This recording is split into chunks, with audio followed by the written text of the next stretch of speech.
toujours à l'Université d'été du MEDEF édition 2014. Nous avons le plaisir de recevoir le président des Chambres des commerces et d'industrie de France, André Marcon. Bonjour.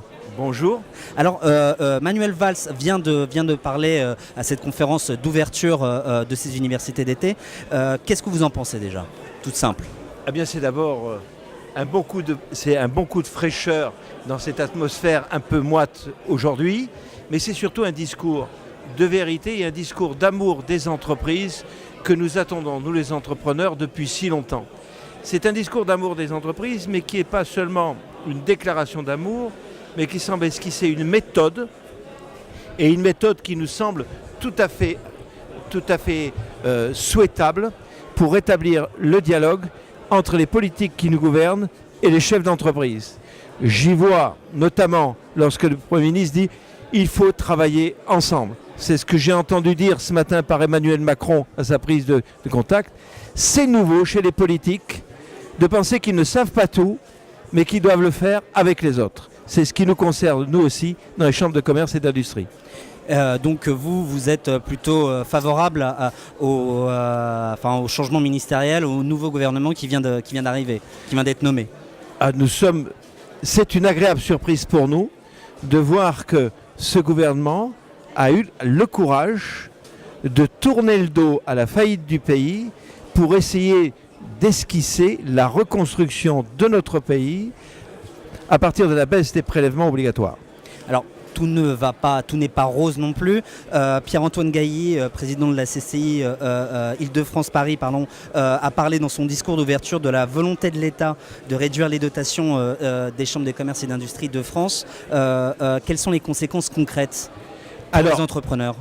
D'abord, les chambres de commerce et d'industrie sont conscients de devoir participer à la réduction du déficit et à être plus efficaces sur le terrain par de nouveaux types d'organisation. C'est ce que nous faisons, c'est ma tâche principale, pour ne pas dire unique, depuis de nombreuses années. Nous sommes dans cette perspective et nous sommes prêts à faire les efforts. Nous avons fait des propositions de baisse de 20% de la taxe qui est prélevée sur les entreprises. Nous sommes dans cette optique. Mais le précédent ministère voulait aller jusqu'à pratiquement 40% de notre taxe. 37% exactement. Voilà, ce qui obérait complètement la capacité, ce qui obérerait complètement la capacité des entreprises à s'occuper justement des jeunes entreprises. Premier point.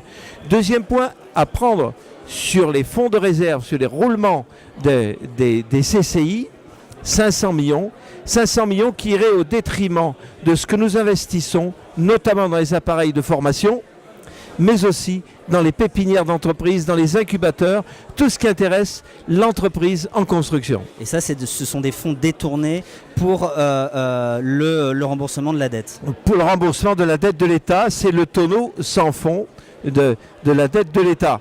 Et c'est de l'argent pourtant des entreprises qui a été payé par les entreprises pour servir aux entreprises. Alors qu'est-ce que vous demandez concrètement aujourd'hui? Concrètement, nous avons passé 3 mois à exiger un dialogue avec le précédent ministre. En fait, de dialogue, nous avons eu une fin de non-recevoir et un diktat qui s'est traduit par ces moins 37% et un prélèvement de 500 millions. Avec le nouveau gouvernement, avec ce qu'a dit tout à l'heure Manuel Valls, ce qu'il m'a dit en particulier après, nous allons maintenant entrer en discussion avec Emmanuel Macron pour lui dire à Emmanuel Macron, voilà ce que nous entendons nous faire les CCI, pour être moins gourmand, plus efficace et surtout pour porter une politique gouvernementale qui nous convient, celle de l'entreprise qui crée de la richesse, parce qu'un territoire sans entreprise ne crée pas de la richesse et la richesse créée par les entreprises permet de couvrir le coût de notre société. Écoutez, c'est très clair de votre côté. Merci à vous, André Marcon. Je le rappelle, vous êtes président des CCI France et nous allons suivre de très près ces discussions entre le gouvernement et les CCI de France. Merci à vous et à bientôt sur Udobis pour nous raconter la suite. Merci, à bientôt.